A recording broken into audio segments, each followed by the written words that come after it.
राम राम जी। तो आज का हमारा मिशन है हावर्ड गार्डनर की मल्टीपल इंटेलिजेंस थ्योरी को डिकोड करना। देखिए, लक्ष्य बिल्कुल साफ है। इस थ्योरी को ऐसे समझना है कि एचटेट एग्जाम में हमारे 2 नंबर एकदम पक्के हो जाएं। तो चलिए, बिना देर किए इस मिशन को शुरू करते हैं। एक बात साफ समझ लीजिए, हमें कोई लंबी चौड़ी थ्योरी में नहीं फंसना है।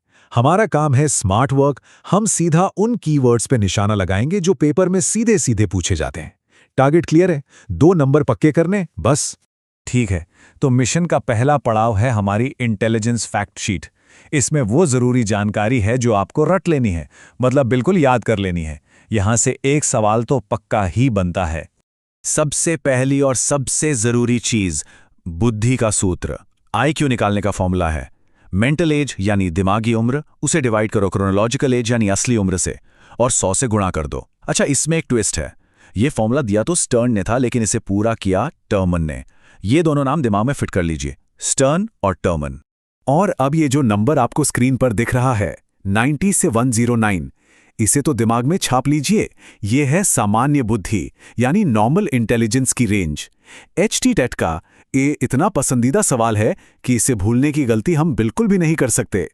चलिए, अब आते हैं मिशन के सबसे अहम हिस्से पर। हावर्ड गार्डनर ने अपनी किताब फ्रेम्स ऑफ माइंड में 8 तरह की इंटेलिजेंस बताई हैं। हम इन्हें एक बहुत ही खास कीवर्ड स्ट्रैटेजी से समझेंगे ताकि एग्जाम में कोई कंफ्यूजन हो ही ना। ओके, तो पूरा ध्यान इस टेबल पर। यहाँ 8 इंटेलिजेंस अपने कीवर्ड के साथ हैं। पहला, लिंग्विस्टिक यानी भाषाई। इसका कीवर्ड है शब्द, जैसे कवि या वकील। दूसरा, लॉजिकल मैथमेटिकल। कीवर्ड है लॉजिक और नंबर, जैसे साइंटिस्ट। तीसरा, स्पेशल यानी स्थानिक।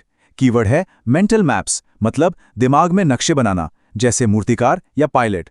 चौथा, बॉडीली काइनेस्थेटिक। कीवर्ड है बॉडी कंट्रोल, जैसे कोई एथलीट या सर्जन। पांचवां है म्यूजिकल। कीवर्ड है रिदम और पिच, यानी सुर और ताल, जैसे सिंगर। अब इन 2 पर जरा खास ध्यान देना। छठी है इंटरपर्सनल। कीवर्ड है दूसरे लोग, जैसे नेता या टीचर। और 7वीं है इंट्रापर्सनल। कीवर्ड है खुद यानी स्वयं, जैसे कोई दार्शनिक। और आखिर में 8वीं है नेचुरलिस्टिक। इसका कीवर्ड है नेचर यानी प्रकृति, जैसे किसान। बस इन कीवर्ड्स को पकड़ लीजिए, सवाल कभी गलत नहीं होगा। अब आते हैं सेक्शन 3 पर, कुछ स्पेशल एग्जाम टिप्स।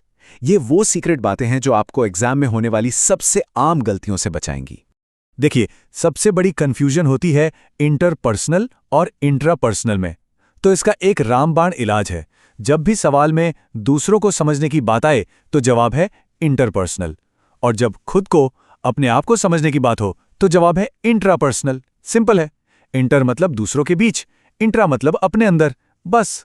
और ये रहा गार्डनर का दूसरा सबसे जरूरी पॉइंट। वो कहते हैं कि हर इंटेलिजेंस एक दूसरे से पूरी तरह आजाद है, इंडिपेंडेंट है। मतलब अगर कोई गणित में कमजोर है तो इसका यह बिल्कुल भी मतलब नहीं कि वो संगीत का उस्ताद नहीं बन सकता, है ना? ये 8 इंटेलिजेंस अलग अलग हैं, इनका आपस में कोई लेना देना नहीं है। तो दोस्तों, इसी के साथ हमारे आज के मिशन का मेन टारगेट पूरा होता है। हमने गार्डनर की थ्योरी के उन सभी पॉइंट्स को कवर कर लिया है जो सीधे सीधे एग्जाम में पूछे जाते हैं।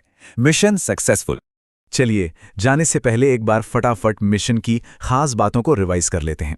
नंबर 1, आईक्यू का फॉर्मूला मेंटल एज बटे क्रोनोलॉजिकल एज गुणा 100। नंबर 2, गार्डनर ने 8 इंडिपेंडेंट इंटेलिजेंस दी हैं।